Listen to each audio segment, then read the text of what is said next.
Okay, don't sit down, Fitz. I realized I did something wrong. Would you take that chair, Fitz? Take the chair, bring it up here, sit in the middle of the stage.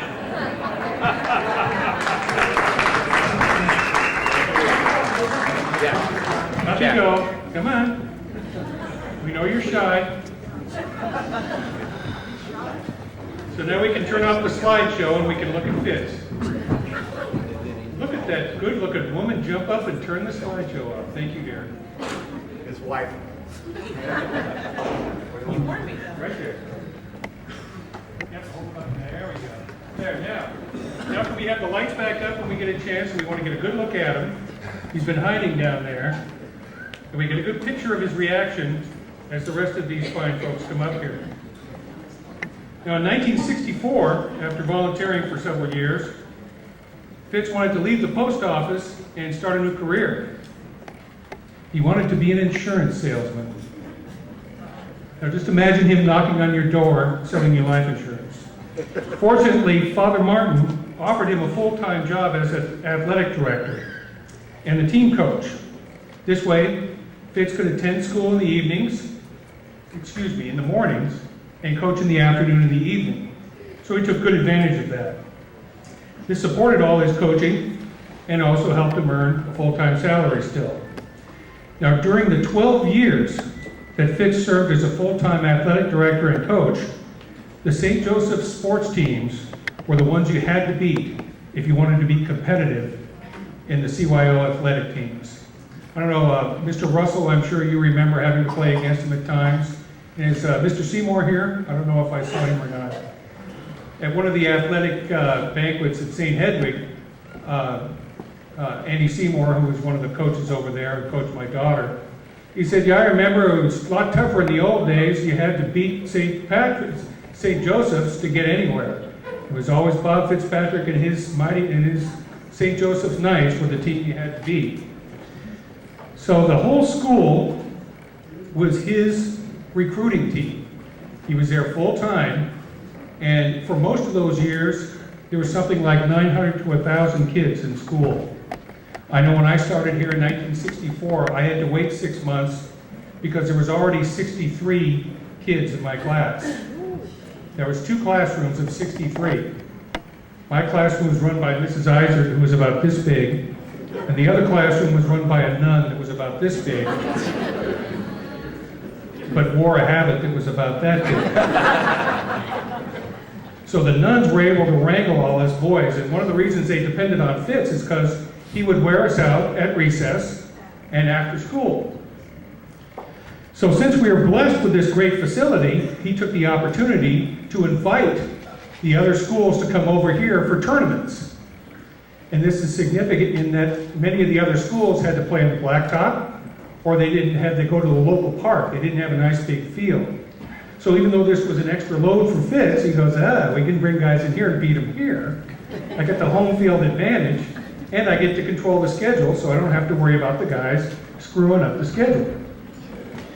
So he ran flag football carnivals and winter basketball tournaments, and he gave everybody extra practice before league started, and it also gave them a chance to scout the other teams.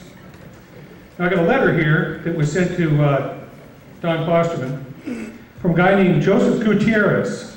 I'm a 1968 graduate from St. Cyprian School. No good.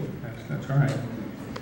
I was unable to attend today, but I wanted to let you know something. As a 6th grader in 1966, I participated in the St. Joseph 6th grade basketball tournament that was directed by Bob Fitzpatrick. As a 12-year-old, it was the first time I had played competitively inside a gym. It was very inspiring.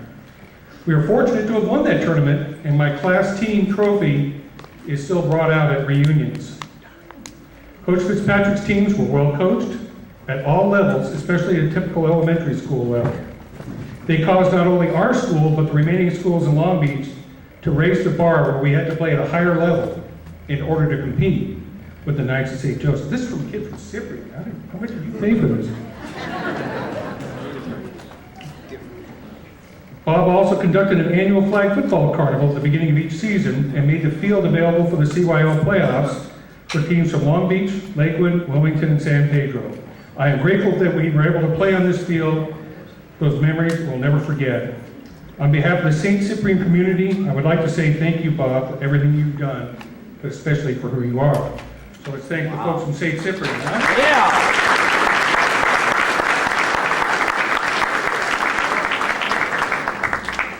Nobody likes to lose, but everybody that played against Fitz liked it a little more. Because they knew that if they lost to Fitz, it wasn't really a shame. But if you beat Fitz, you knew you beat the best. He ran a flag football carnival, like I said, but how could he get people, little kids, to remember football plays? Well, I think Ms. Considine said it well. He's a genius at coaching. He emphasizes the basics. Hard work, two-a-days. Well, that seems like a lot of work, yeah. To play football right, you have to work hard. You have to play fair. The rules protect you. Now, you want to do all this work, but it's got to be fun. Everybody that's played for Fitz knows how much fun it is. And you were always playing for the school. You represented your school, and you acted that way. But most especially, you did all those things, and you won. Now, his specialty was coming up with innovative plays and formations. They were really fast-moving, they were easy to learn and remember, and very tough to stop. These plays are so good that St. Joseph would very often beat teams that were much better than us. They'd have bigger kids, faster, hit harder, much more intimidating teams. But because we were so well coached, we'd get these little St. Joseph kids running all over the field, winning. Because we worked harder, and we played by the rules, and turned them to our advantage. Now, for instance, I'm going to get a bunch of nods here for everybody, every boy that has ever played football for Bob Fitzpatrick will know what I'm talking about.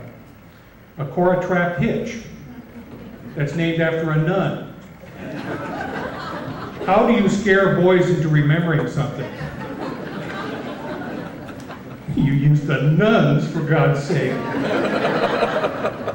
And a play called the Eagle, the Swamp, Spaghetti-O, the Brush, and the Look-In. So he could stand there on the sideline and go, "Look in, look in," and the other team going like this. They didn't know what was going to happen, but all these 6th and 7th grade boys, and they're ready to go because they could remember it. It made sense to them. It wasn't a bunch of numbers and X's and O's. It was a look-in. We practiced it enough. Now the kids this year, they know what a CORA trap is. They know what a look-in is. They know what a Spaghetti-O is.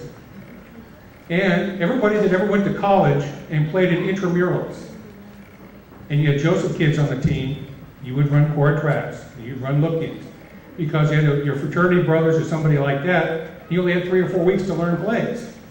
If they could learn them at 7 and 8 years old, they can learn them at 18 and 19 years old. So even though there was as many as 1,000 kids on a team in a school, there was a lot of boys to have to deal with. Not everybody could make the team. You can't have 40 boys on a basketball team. So what did Fitz do? If you wanted to be on the team, he never cut you. If you weren't good enough to play, Jumbo.